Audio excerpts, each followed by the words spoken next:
Nasib Dodi Romdani, sempat undur diri sebagai kades demi kerja di Jepang, pulang lagi karena infeksi.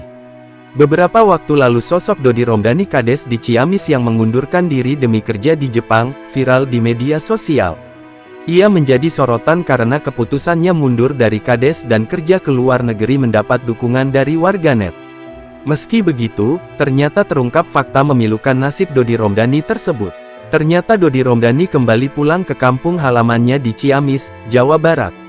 Sebelumnya kisah Dodi Romdani yang mengundurkan diri dari jabatannya sebagai Kades Sukamulya, Kecamatan Purwadadi, Kabupaten Ciamis, viral dan jadi buah bibir. Dodi Romdani memilih bekerja di sebuah perusahaan perkapalan di Jepang.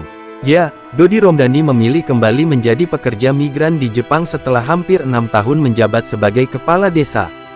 Keputusan itu diambil bukan tanpa alasan. Dodi ingin memperbaiki ekonomi keluarga dan mewujudkan impiannya membangun masjid di kampungnya. Insya Allah iktikat dan tujuannya baik, saya ingin nambah rezeki, dan saya punya tujuan ingin merehab masjid, kata Dodi saat ditemui di rumahnya di Desa Sukamulya, Jumat tanggal 14 Februari tahun 2025.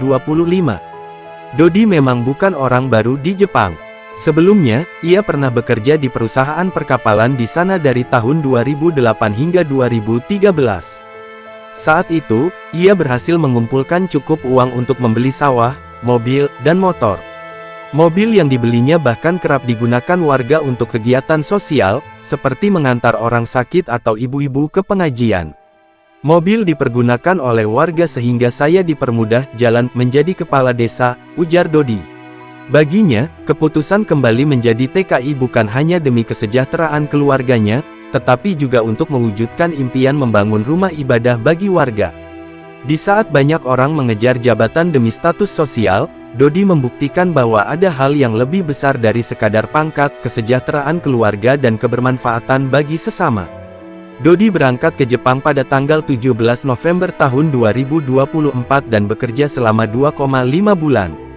Namun, pada tanggal 18 Januari tahun 2025, ia terpaksa pulang ke Ciamis karena kondisi kesehatannya menurun akibat badai salju dan infeksi kulit.